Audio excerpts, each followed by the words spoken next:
Punjab shocked, Jadeja rocked. ये कौन जडेजा आ गया जिसने विजय हजारे ट्रॉफी से पावरफुल पंजाब को ही बाहर कर दिया? ये रविंद्र जडेजा नहीं है, ये दूसरा जडेजा है। सौराष्ट्र के खिलाड़ी ने चमत्कारी प्रदर्शन किया है, इतनी तूफानी पारी खेली है कि पंजाब के एक से एक विस्फोटक बल्लेबाज आंखें फाड़कर उस बैट्समैन को देखते रह गए जिसने उनकी आंखों के सामने से मैच चुरा लिया। सेमीफाइनल में पंजाब की करारी शिकस्त हुई है। करारी शब्द इसलिए इस्तेमाल कर रहा हूं, 9 विकेट से रौंदा है सौराष्ट्र ने पंजाब को। अब इसका असर क्या हुआ है? विजय हजारे ट्रॉफी के फाइनल की दोनों टीमें सामने आ चुकी हैं। लेकिन उससे पहले यह बताता हूं पंजाब कैसे हारी, कितना रन बनाया था और किस बल्लेबाज ने पंजाब की आंखों के सामने से मैच चुरा लिया। चलिए शुरू करते हैं। तो वो बल्लेबाज है ये, इसके बारे में मैं आपको आगे इन्फो दूंगा कि कैसे इसने पंजाब से जीत छीन ली। अब आइए देखते हैं पंजाब ने जब पहले बल्लेबाजी की कितना रन बनाया, किस किस बल्लेबाज ने कितना योगदान दिया। चलिए शुरू करते हैं। हरनूर सिंह और प्रभसिमरन सिंह ओपन करने आए। अभिषेक शर्मा चूंकि न्यूजीलैंड सीरीज में व्यस्त हैं तो पंजाब से वो नहीं खेल रहे। प्रभसिमरन सिंह कप्तानी कर रहे थे। हरनूर सिंह के साथ उन्होंने एक शानदार शुरुआत पंजाब को दी। हरनूर सिंह ने 33 रन बनाए 43 बॉल पे। उनका स्ट्राइक रेट था 76 का। 5 चौके मारे, 1 छक्का मारा हरनूर सिंह ने। और विजय हजारे ट्रॉफी में हरनूर सिंह के बल्ले से बड़े अच्छे रन आए। प्रभसिमरन सिंह नॉकआउट में बहुत अच्छा खेला था। यहां 89 गेंदों में 87 रन की पारी खेली है, यानी अप्रॉक्स 100 का स्ट्राइक रेट। 9 चौके और 3 छक्के मारे प्रभसिमरन सिंह ने, यानी एक सॉलिड स्टार्ट पंजाब ने किया था सौराष्ट्र के खिलाफ। अब अनमोल प्रीत सिंह एक और रिकॉर्डधारी बल्लेबाज है। ये बहुत कम गेंदों में इनके शतक भी आते हैं, मतलब रिकॉर्डधारी बल्लेबाज है अनमोल प्रीत सिंह। और ये मत भूलिएगा कि प्रभसिमरन, अनमोल प्रीत ये उन लोगों में शामिल हैं जो अभिषेक शर्मा के साथ युवराज सिंह के घर पर स्पेशल प्रैक्टिस करते थे। तो ये लोग भी उसमें आते हैं, तो ये नाम स्पेशल है। युवराज सिंह की गाइडेंस में प्रॉपर ट्रेनिंग ली है इन्होंने। अनमोल प्रीत सिंह ने 105 गेंदों में सैकड़ा जड़ दिया, शतक ठोक दिया। 105 गेंदों में 9 चौके, 1 छक्का, 95 के स्ट्राइक रेट से अनमोल प्रीत सिंह ने बल्लेबाजी की। यानी टॉप 3 कमाल का है पंजाब का। एक बनाता है 33, एक 87, एक 100। नमनधीर, निहाल वढेरा, नमनधीर 8, निहाल वढेरा 0। और ये जोड़ी कमाल की है, राइजिंग एशिया कप से भारत को निराश करती रही है। दो जोड़ी की बात कर रहा हूं मैं। आईपीएल के बड़े नाम है। खैर, रमनदीप सिंह 38 गेंदों में 42 रन की पारी खेली। यानी ये जो नमनधीर और निहाल वढेरा यहां लड़खड़ाए थे, रमनदीप ने थोड़ा संभाला। उसके बाद सनवीर सिंह, क्रिश भगत, सुखदीप सिंह बाजवा, गुरनूर ब्रार, मयंक मार्कंडे, ये 1-1-0-0, मतलब यहां से डाउनफॉल स्टार्ट होता है। लेकिन इसके बावजूद पूरे 50 ओवर खेलती है ये टीम और बनाती है 291। यानी सौराष्ट्र को जीतने के लिए ये टारगेट देती है 292 का।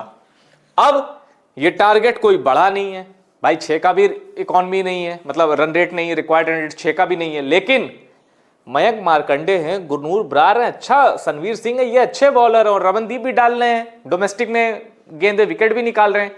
तो अच्छा बॉलिंग लाइनअप था। अब सौराष्ट्र के सामने चैलेंज था कि भाई कैसे बनाए 292।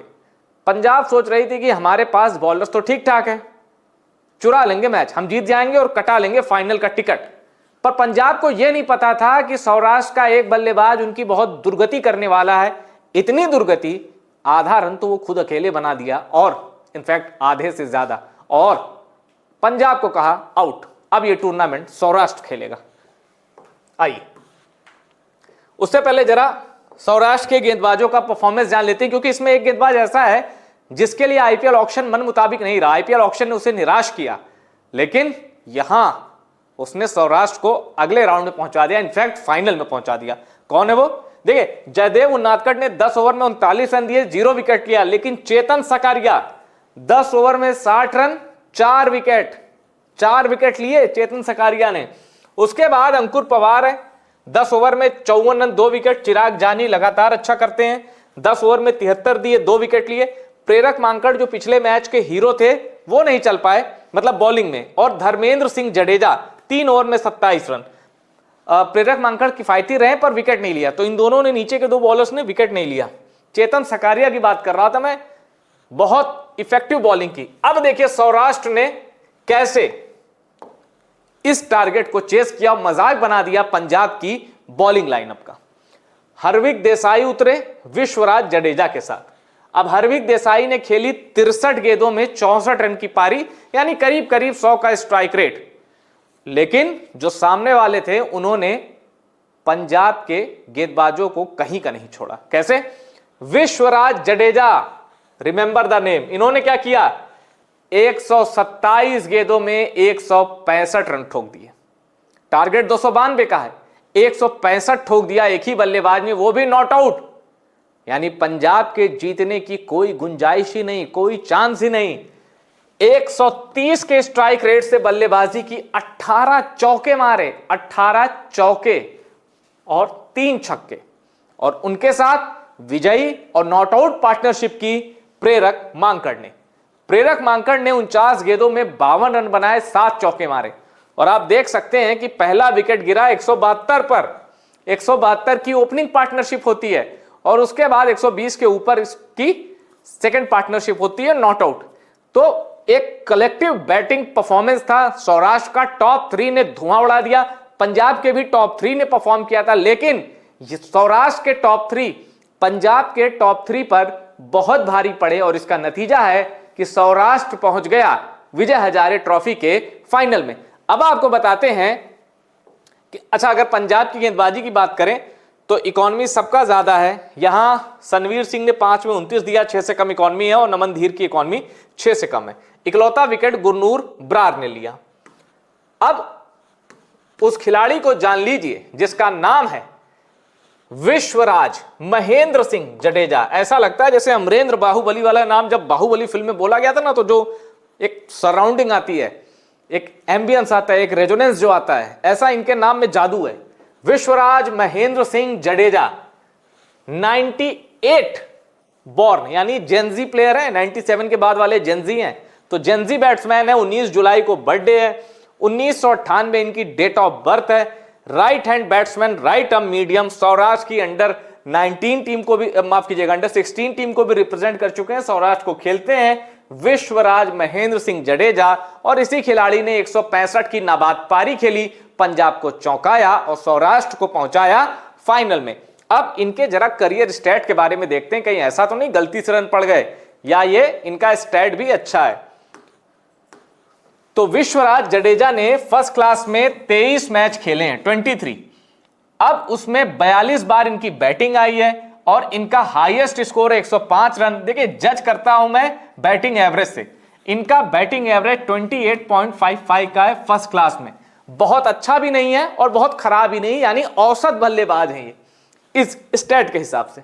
लिस्ट ए में 36 मैच खेले हैं, हर बार बैटिंग आई क्योंकि टॉप ऑर्डर में खेलते हैं, और यहां इनका बैटिंग एवरेज है 35.68, और इनका बेस्ट स्कोर वही है जो इन्होंने पंजाब के खिलाफ बनाया, 165 रन।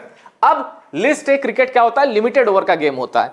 अब इसमें 35 प्लस का बैटिंग एवरेज, अच्छा बैटिंग एवरेज है, अच्छा बैटिंग एवरेज है, बहुत अच्छा नहीं है पर अच्छा है। यानी फर्स्ट क्लास की तुलना लिमिटेड ओवर में विश्वराज का परफॉर्मेंस अच्छा रहता है। टी20 की बात करें तो 39 टी20 में 36 बार इन्होंने बैटिंग की है और इनका बैटिंग एवरेज रहा है 29.37, और इनका स्ट्राइक रेट इंप्रेसिव है, 142 के ऊपर है टी20 में, इंप्रेसिव स्ट्राइक रेट है। अब फाइनल की तस्वीर, कौन किससे खेलेगा। देखिए, जो पहला सेमीफाइनल हुआ था कर्नाटक और विदर्भ का, उसमें विदर्भ ने चौंकाया था, कर्नाटक को बाहर कर दिया, तो यहां जीता विदर्भ। पंजाब और सौराष्ट्र में पंजाब बाहर, सौराष्ट्र पहुंच गई, यानी ताकतवर कर्नाटक इधर बाहर, पावरफुल पंजाब इधर बाहर, और विदर्भ और सौराष्ट्र पहुंच गए फाइनल में। अब 18 जनवरी रविवार को शुरू होगा विजय हजारे ट्रॉफी का फाइनल मुकाबला विदर्भ और सौराष्ट्र के बीच। और इंटरेस्टिंग क्या है कि इस नाम से स्टेट नहीं है। आप देखते हैं ना भाई, कर्नाटक स्टेट है, पंजाब स्टेट है, लेकिन ये स्टेट के हिस्से हैं विदर्भ और सौराष्ट्र, तो ये कमाल की चीज है। अच्छा, और ये 38 टीमों का ये मुकाबला था। तो 18 तारीख इसलिए भी इंपॉर्टेंट है क्योंकि उस दिन न्यूजीलैंड और भारत के बीच सीरीज का डिसाइडर मैच है। दोनों 1-1 से इक्वल है। पहला वनडे भारत ने जीता, दूसरा डैरेन मिचेल के शतक से न्यूजीलैंड ने जीता। अब 18 जनवरी को ही 1:30 बजे तीसरा ओडीआई भी है, पर उसके पहले एक इनिंग खत्म हो जाएगी विजय हजारे ट्रॉफी के फाइनल की। आपको क्या लगता है कौन जीतेगा, विदर्भ या सौराष्ट्र? आप जो भी सोचते हैं अपनी राय कमेंट करके हमें जरूर बताइएगा। और कई लोगों ने मुझे कमेंट करके कहा था पंजाब जीतेगी, देख लेना हार गई। क्रिकेट क्या है, डोमेस्टिक जो गेम होता है ना, आप कुछ नहीं कह सकते, फुल ऑफ अनसर्टेनिटी। तो इसमें क्या होता है कि कमजोर टीमों के पास भी मौका रहता है बाजी मारने का, और यही हुआ। और डोमेस्टिक लेवल पे कोई कमजोर कोई मजबूत नहीं, सब एक दूसरे के साथ खेल के एकदम नर्चरिंग उनकी अच्छी हो जाती है और रम जाते हैं, और ये टीमें अच्छी हैं। कर्नाटक में बड़े नाम है इसलिए वो मजबूत है, ऐसा भी नहीं है। डोमेस्टिक में बड़े नाम का असर नहीं होता। रोहित शर्मा 0 पे गए थे, और वो भी पुल शॉट पे, इसी विजय हजारे ट्रॉफी में पुल शॉट खेला, थोड़ा वाइड फाइन लेग पे फील्डर खड़ा था, एकदम रस्सी पे उसने कैच पकड़ा। तो होता है, यह है। अब आपको बताना है कमेंट करके कि विदर्भ और सौराष्ट्र में कौन जीतेगा। I am waiting for your comment. Comment box open है, कमेंट करिए।